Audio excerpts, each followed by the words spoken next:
Desejo estaria ligado à falta ou ao excesso? A narrativa junguiana se apresenta como fundada no excesso. Haveria sempre, diz Jung, um excedente de energia psíquica que não conseguiria ser organizado pelos padrões arquetípicos. Por mais que houvesse infinitos leitos secos de rios, metáforas de padrões arquetípicos que Jung coloca, esses leitos buscariam organizar as experiências, dando a estas sentidos e significados específicos, determinados. Mas o inconsciente, a vida, sempre excederia. A vida teria seu fundamento não na falta, mas no excesso. A vida seria pródiga, abundante, esbanjadora, criaria e destruiria sistematicamente num eterno devir. Muitas vezes, nós sofremos não porque algo está faltando, mas porque a vida excede, transborda, e a consciência busca encaixar, determinar, colocar a vida no trilho, no leito. A vida, então, pode sentir-se apertada, pois se ela excede, ela nunca irá caber, nunca se encaixa. Embora as caixas façam parte da vida, é preciso também lugar para o mistério, para o enigma, para o paradoxo, para que a contradição, para que o excesso possa fluir. Partindo dessa reflexão, a leitura de vários textos foram problematizando temas do desejo em relação à falta e ao excesso.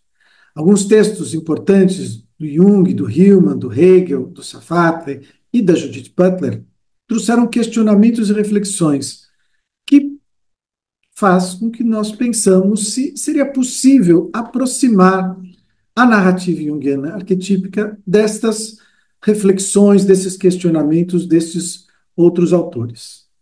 Bom, vamos seguir a narrativa junguiana.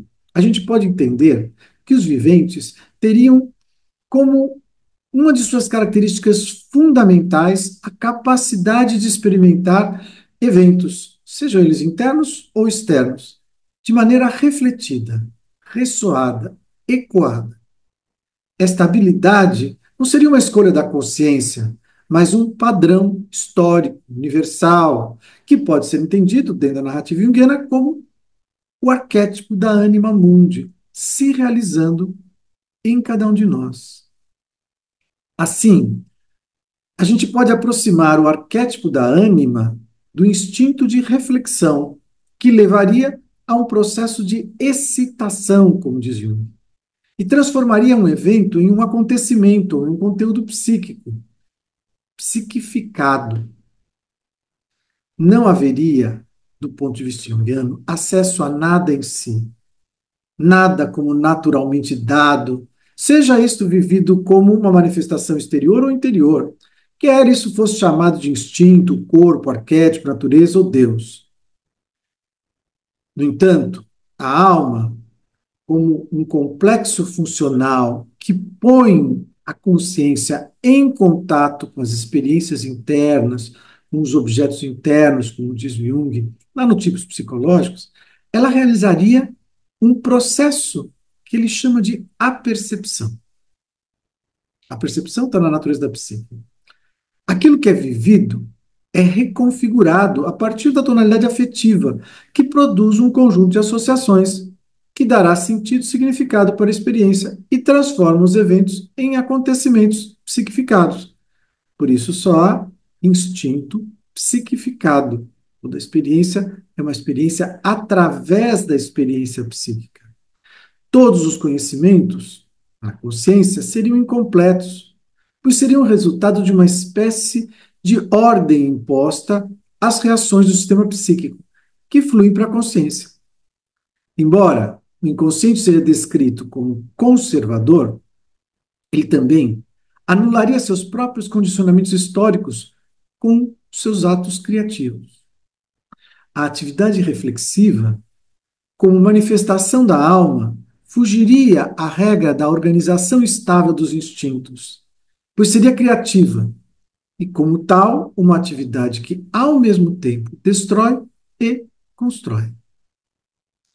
Na narrativa junguiana, a consciência não seria um ser ou uma coisa, mas uma atividade reflexiva que carregaria em si uma contradição.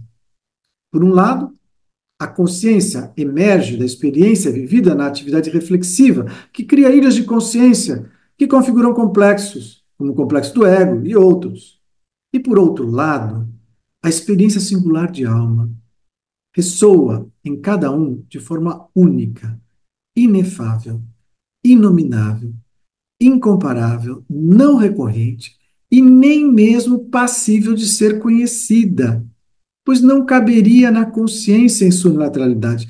A experiência única, singular de cada um de nós não é comunicável, embora a consciência possa usar da comunicação, mas haveria uma tensão. Cria-se uma tensão, uma fratura, tensionando toda determinação e indeterminação. A tensão estaria presente entre esses polos antinômicos em toda determinação, porque toda determinação se faz excluindo aquilo que não está determinado. Por isso, os aspectos descritos antinomicamente não são duas coisas, mas dois lados do mesmo, ou como Jung diz, dois lados da mesma moeda, né? Haveria infinitas configurações de polos antinômicos vistos pela consciência unilateral como paradoxos. Por exemplo, universal particular, certo e errado, ser não ser, vida e morte, etc. Os polos antinômicos, se alternando em colaboração, evitariam toda e qualquer unilateralidade. E é isto que facilitaria a progressão da energia psíquica. Já a separação e desagregação destes criaria campos de tensão que poderia levar à explosividade e, no limite, à cisão. Se uma cisão instalar-se, um embate e conflito, em que a parte consciente busca eliminar o outro lado, os aspectos suprimidos cresceriam na sombra, no inconsciente, associando-se de forma genérica, arcaica, mas ameaçando sistematicamente o padrão dominante na consciência. A consciência seria uma atividade reflexiva que Jung descreve como retratando um processo de excitação. Graças ao instinto de reflexão, o processo de excitação se transforma em conteúdos psíquicos e torna-se acontecimento. Pode-se considerar que a tensão na fratura entre o que é determinado na consciência, os aspectos suprimidos de toda determinação e a singularidade última vivida como imagem da alma, excita e apareceria, então, como desejo. Desejo como a descoberta de uma fratura que faz do ser um espaço de questionamento contínuo a respeito do que o define, da identidade, do lugar que ocupa. Desejo um movimento que pressupõe um campo relacional, sempre com mais de um elemento. Esta relação teria propósito, sentido, finalidade, quer se dirija a aproximar-se ou afastar-se de determinados aspectos vividos como o outro.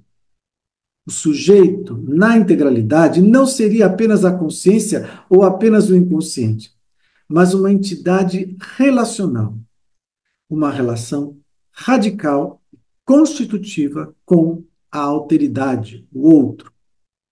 Retomando a imagem de alma, como Jung descreve, como um complexo funcional que coloca a consciência em contato com os objetos internos, com a experiência vivida, a imagem de alma pode aparecer projetada num objeto, que faria com que este brilhasse, atraísse, excitasse, fascinasse misteriosamente, como o brilho da espuma do mar de onde surge Afrodite.